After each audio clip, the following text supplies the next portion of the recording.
सभी छात्र एवं छात्राओं को नमस्कार। विवेकानंद स्कूल नीमका थाना की ऑनलाइन क्लासेज में आपका हार्दिक स्वागत है। प्रिय छात्रों, 2-3 रोज के गैप के बाद फिर दोबारा से ऑनलाइन क्लासेज को आगे बढ़ाते हुए बायोलॉजी का सेकंड लेसन चल रहा था और इसमें नर युग्मकोद्भिद के परिवर्धन के बारे में पढ़ रहे थे कि आवर्तबीजी पादपों में नर युग्मक का निर्माण कैसे होता है। इसमें आपको बताया था मैंने, पॉइंट था नर युग्म कोद्भिद का परिवर्धन।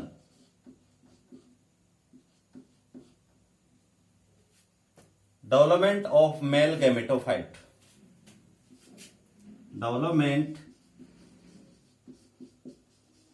डेवलपमेंट ऑफ मेल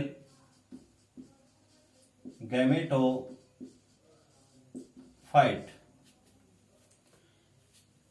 नर युग्मकोद्भिद के निर्माण में अपन ने देखा कि गोलाकार स्पष्ट केंद्रक और सकन जीवद्रव्य वाली संरचना पाई जाती है जिसे परागकण कहते हैं। क्या कहते हैं? परागकण। इसमें बताया था कि इस परागकण का जो केंद्रक है, यह केंद्रक विभाजित होता है और विभाजन से 2 केंद्रक बनते हैं, जिसमें से एक केंद्रक को कायिक केंद्रक कहते हैं। यह कायिक केंद्रक है और सेकंड जनन केंद्रक कहलाता है। परागकण में 2 केंद्रक बन जाते हैं, एक कायिक केंद्रक और एक जनन केंद्रक। इसके बाद दोनों केंद्रकों के मध्य भित्ति बनती है, जिससे कोशिका द्रव्य का असमान विभाजन होता है।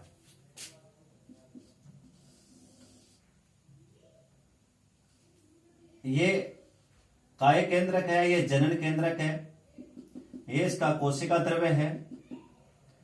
ऊपर की ओर रिक्तिकाएं बनना शुरू हो जाती हैं, ये रिक्तिकाएं हैं और इस प्रकार से असमान रूप से विभाजन होता है।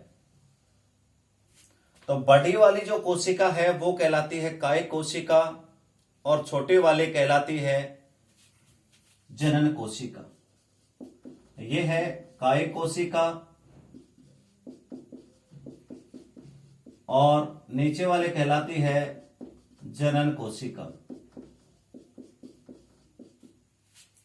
कुछ समय बाद जनन कोशिका की भित्ति पूर्ण रूप से बन जाती है, जिससे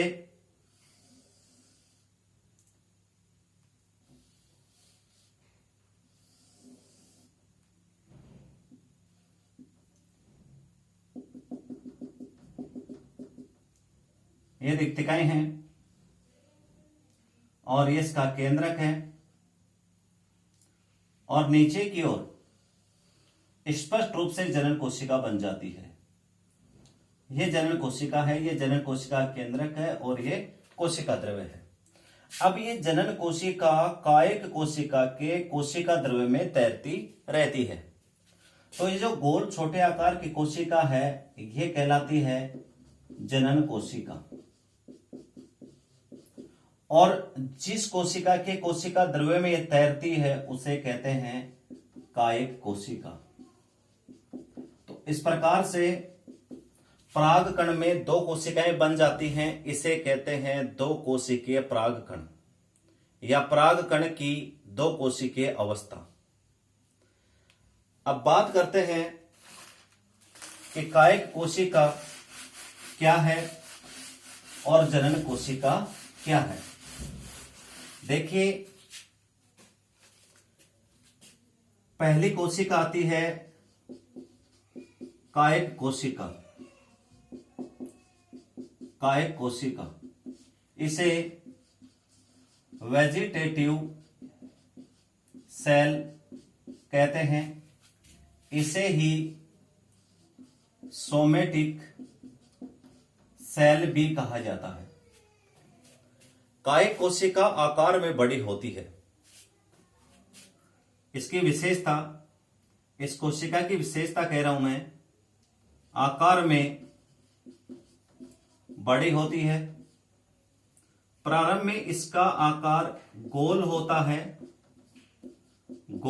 है, लेकिन बाद में इसका आकार अनियमित हो जाता है। यानी शुरू के अंदर इसका आकार होता है गोल, लेकिन इसके बाद इसका आकार अनियमित हो जाता है। साथ ही इस कायिक कोशिका में प्रोटीन व आरएनए, प्रोटीन और आरएनए की मात्रा ज्यादा पाई जाती है। प्रिय छात्रों, यह भी देखा गया है कि जब परागकण का अंकुरण होता है उस समय कायिक कोशिका से पराग नलिका का निर्माण होता है। यानी पराग नलिका का निर्माण किससे होता है? कायिक कोशिका से। इस प्रकार की जो कोशिका होती है यह कोशिका कहलाती है कायिक कोशिका। इसी प्रकार से दूसरी जो कोशिका आती है वो है जनन कोशिका। 2 नंबर की जो कोशिका है यह होती है जनन कोशिका, और जनन कोशिका को कहते हैं जर्मिनल सेल। जर्मिनल सेल, यह जो कोशिका होती है यह कायिक कोशिका के कोशिका द्रव्य में, जो बड़े आकार के कायिक कोशिका होती है उस कायिक कोशिका के कोशिका द्रव्य में तैरती है। इसके बाद ये जो जनन कोशिका है ये आकार में छोटी होती है। इसके अलावा जो जनन कोशिका होती है इसका आकार प्रारंभ में लेंस के समान होता है। प्रारंभ में इसका आकार लेंस के समान होता है। शुरुआती स्टेज में, जो प्रारंभिक स्टेज होती है उस प्रारंभिक स्टेज में इस कोशिका का आकार होता है लेंस के समान, लेकिन बाद में यह कोशिका हो जाती है गोलाकार, यानी गोल आकार ले लेती है। ध्यान रखना है, प्रारंभिक स्टेज में इसका आकार कैसा होता है? लेंस के समान, लेकिन बाद में यही कोशिका आगे चल करके और गोल आकार ले लेती है। इस कोशिका में आरएनए व प्रोटीन की मात्रा कायिक कोशिका से कम पाया जाता है।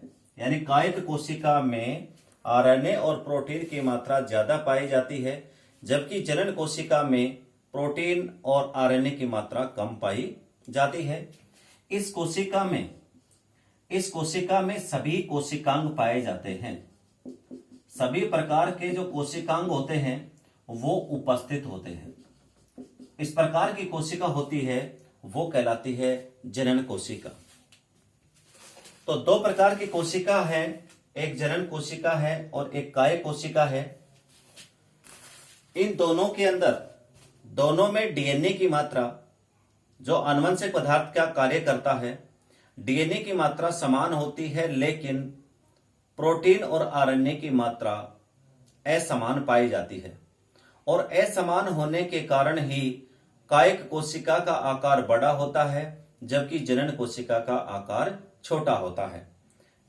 सीधी सी बात यह है कि कायिक कोशिका और जनन कोशिका का केंद्रक समान आकार का होता है, समान विभाजन होता है, जबकि कोशिका द्रव्य में असमान विभाजन होता है।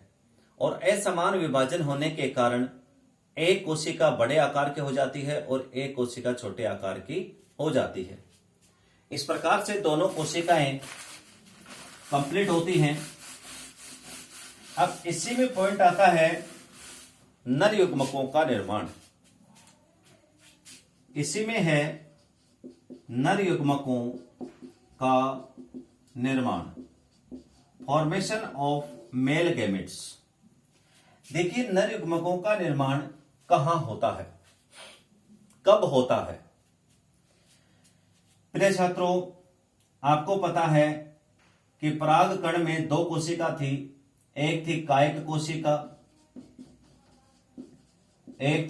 कोशिका, और दूसरी थी जनन कोशिका। इन नर युग्मकों का निर्माण होता है जनन कोशिका में। किसमें होता है? जनन कोशिका में, जो आकार में छोटी है और उसमें सभी प्रकार के कोशिकांग पाए जाते हैं। देखिए, जैसे मान लीजिए ये अपना परागकण था, ये परागकण है।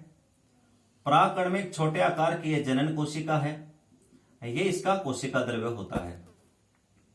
जबकि जो सेकंड वाली है बड़े आकार की, ये काय कोशिका होती है, ये इसकी रिक्तिकाएं होती हैं और ये इसका कोशिका द्रव्य होता है।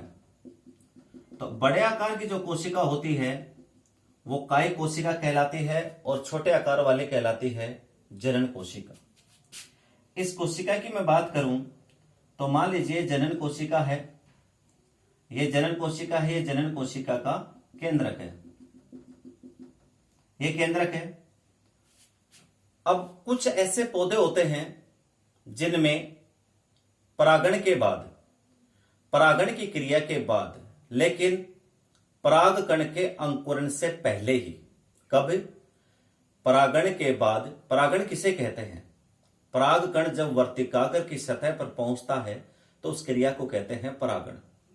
परागण के बाद लेकिन अंकुरण से पहले ही इस जनन कोशिका के केंद्रक में विभाजन हो जाता है, जिससे दो केंद्रक बनते हैं और वो दोनों केंद्रक नर युग्मकों का कार्य करते हैं। तो इस प्रकार से ये जो जनन कोशिका का केंद्रक है ये विभाजित होगा और विभाजन से दो केंद्रक बन जाते हैं। ये जनन कोशिका है, ये कोशिका एक ही है, लेकिन इस जनन कोशिका में केंद्रक बन जाते हैं दो कंडीशन बनती हैं। ये कुछ ऐसे पौधे हैं जिनमें परागण के बाद लेकिन अंकुरण से पहले इस जनन कोशिका का केंद्रक विभाजित हो जाता है, जिससे दो केंद्रक बनते हैं और दोनों केंद्रक नर युग्मकों का कार्य करते हैं। क्लियर?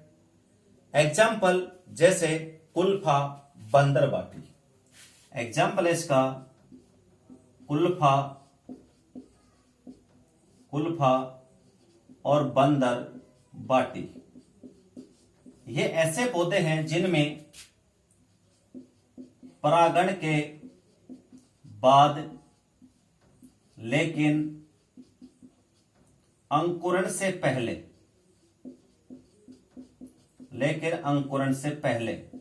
ही जनन कोशिका का केंद्रक विभाजित हो जाता है। लेकिन कुछ ऐसे पौधे पाए जाते हैं जिनमें परागकण के अंकुरण के बाद, परागकण का अंकुरण होता है वर्तिकाग्र की सतह पर।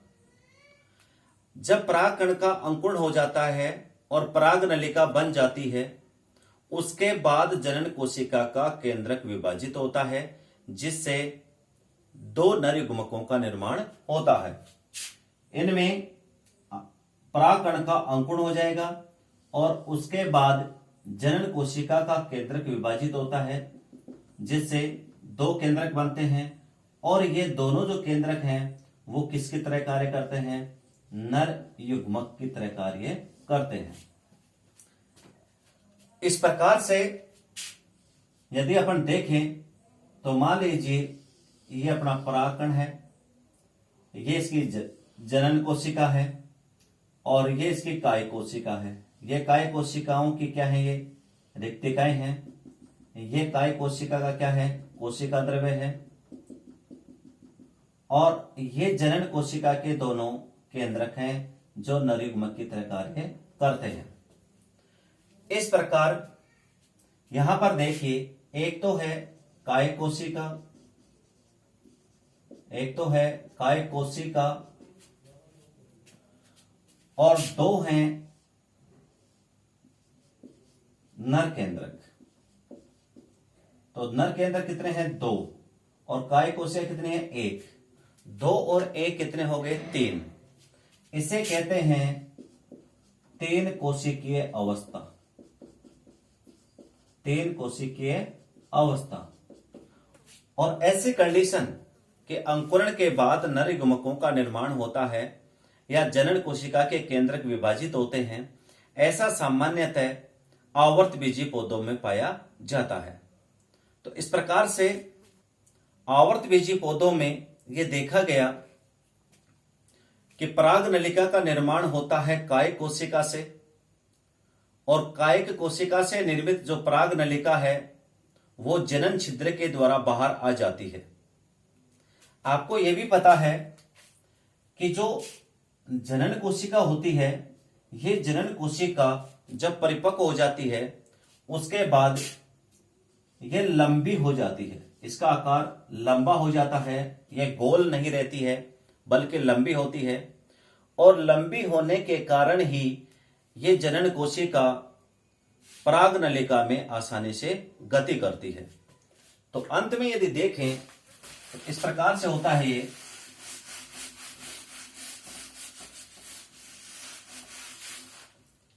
देखिए, ये जैसे मान लीजिए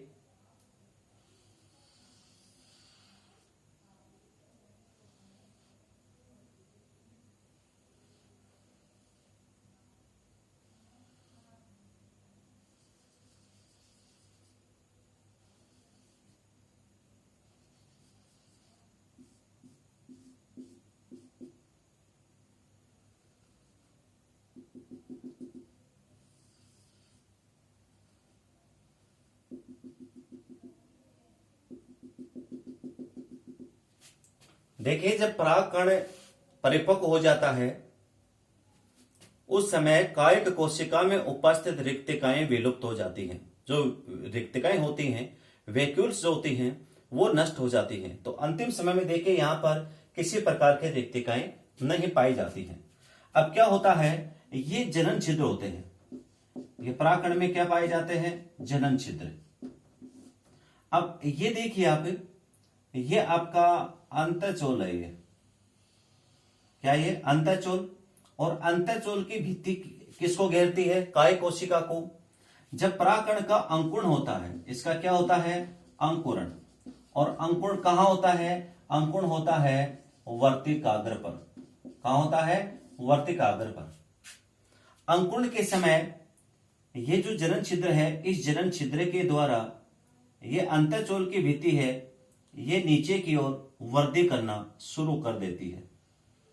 इस प्रकार से ये नीचे की तरफ आना शुरू कर देगी, और ये काय कोशिका का जो कोशिका द्रव्य है ये भी इस नलिका में आ जाता है। अब इस नलिका के अंदर ये जो जनन कोशिका है, ये जनन कोशिका भी इसमें आ जाती है इस प्रकार से। और इस जनन कोशिका में दोनों क्या पाए जाते हैं? नर केंद्रक। ये जो जनन कोशिका है, ये जनन कोशिका किस में आ गई? पराग नलिका में।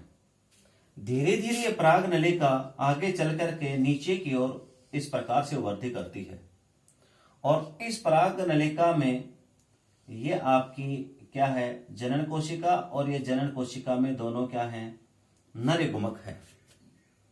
इस प्रकार से जनन कोशिका लंबी होकर पराग नलिका में आसानी से आ जाती है। आज के पॉइंट में इतना ही होगा।